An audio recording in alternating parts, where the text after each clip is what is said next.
What is hell? Is it a physical place that we go to in order to receive punishment?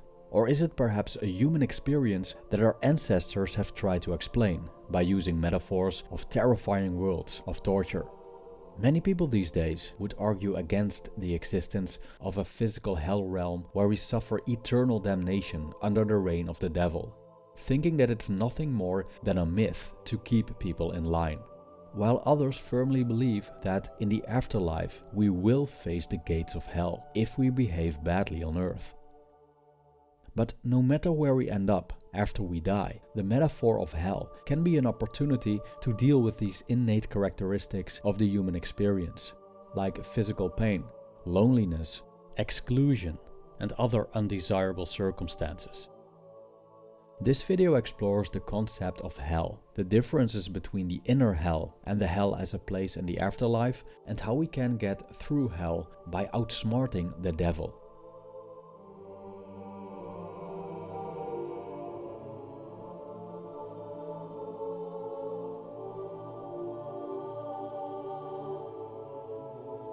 Hell. What is it and what does it look like? So far, humanity has come up with countless descriptions of hell, the idea of a place of suffering and torture that appears in several religions and mythologies. The Hebrew Bible describes a location where the dead go called Sheol, which we could translate as underworld, and is described as dark and secluded. Some interpretations of Sheol state that it's a place of punishment for the wicked. The Catechism of the Catholic Church describes hell as a definitive self-exclusion from communion with God and the blessed, and those who descend in hell suffer the punishments of eternal fire. The idea of hell as a place of fire probably comes from the word Gehenna, that refers to a valley outside the old city of Jerusalem where the kings of Judah sacrificed their children in a burning heap. Gehenna is also related to the Islamic concept of hell called Jahannam, which is a place divided into 7 layers filled with fire, boiling water, fallen angels, and countless different torments to punish the sinners, hypocrites, non-believers, and other enemies of Islam. In Buddhism, we see a somewhat comparable idea of hell, describing different hell realms called narakas that can be categorized as either hot or cold. For example, Arbuda is one of the cold narakas, which appears to us as a dark, stormy, frozen plain where the inhabitants walk around naked, suffering from blisters on their bodies because of the cold. Another form of hell we can find in Greek mythology, namely in the story of Sisyphus, who was condemned by the gods to push a rock uphill for eternity.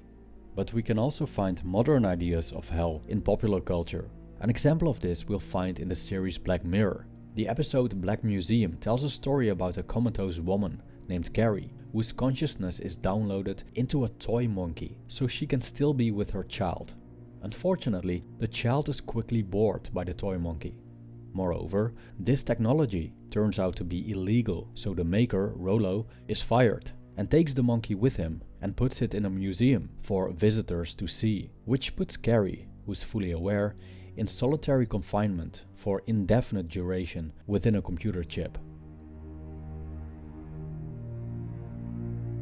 Now, a question we could ask in regards to those who believe in hell as a place where we go to after we die is the following. Is life on earth not bad enough?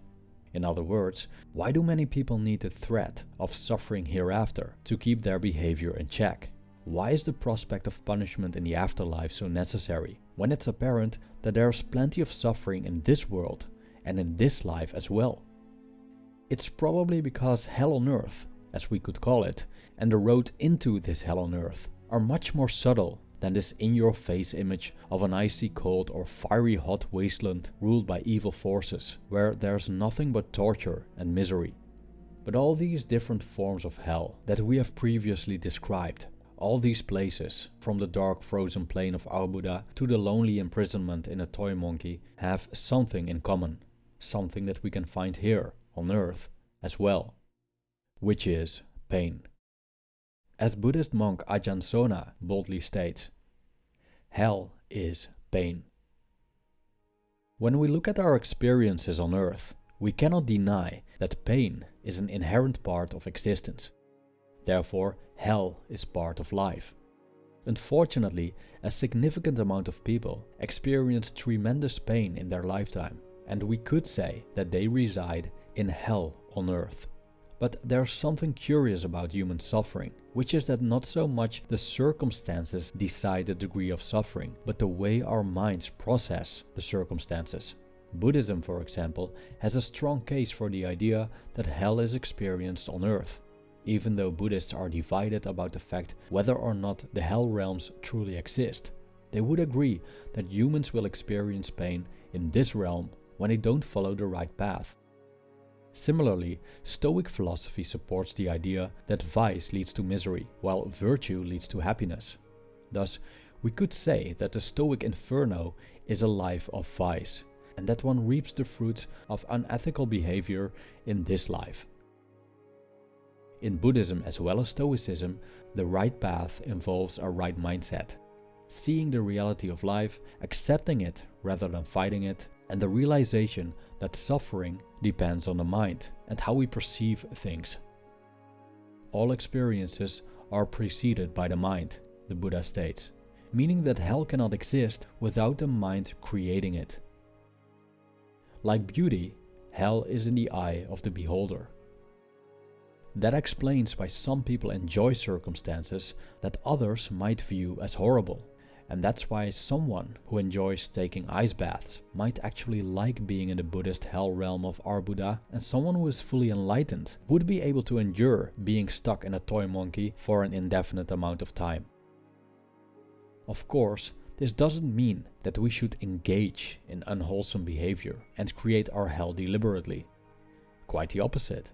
It means that we create light in the darkness that already surrounds us by making the best out of terrible circumstances in this life and beyond, including eternal damnation. This is the key. Not only to conquer a personal hell, but also to outsmart the devil, so to speak, if we do end up in the abyss of eternal fire.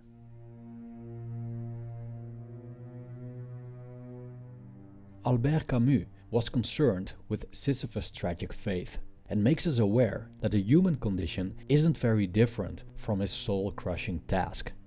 As we're part of a meaningless existence that we didn't choose to be in, it's not uncommon that we try to escape this misery by killing ourselves, even if it's just philosophically. But in the face of an indifferent universe, there is something that lies in our power, which is the freedom to enjoy whatever misery we find ourselves in. According to Camus, we must imagine Sisyphus happy. The hell of Sisyphus is quite comparable to the Christian idea of eternal damnation. Imagine that, after we die, we are indeed condemned to everlasting slavery under the yoke of Lucifer, and that our only prospect is roaming around in the sweltering pits. Every day we're getting tortured, thrown into a pool of lava, our eyes poked out by enormous chickens, and eaten alive by rats and demons. At least we don't have to worry about death, because dead is what we already are. Thus, the mutilation of our bodies has become meaningless and not something to be feared. Moreover, the hedonic treadmill works in reverse as well, meaning that regardless of the circumstances, humans have the tendency to adapt to a relatively stable level of happiness. This kind of takes away the power of this idea that certain circumstances will lead to continuous suffering, as ongoing pain is something we eventually get used to. And especially when there's no hope for change and eternity, we might as well fully enjoy the cards we're dealt with. So a method for outsmarting the devil, metaphorically or not, is to rebel against him by laughing at his attempts to make us suffer, enjoying the tortures he puts us through, and wishing for nothing else than being thrown into a pit and pierced by spikes, all day, every day, while maintaining our equanimity like Epicurus, who died a slow, painful death caused by a bladder stone, and described the last day of his life while suffering from immense pain as a happy day. Thus, Epicurus shows that the same recipe works for hell on earth as well.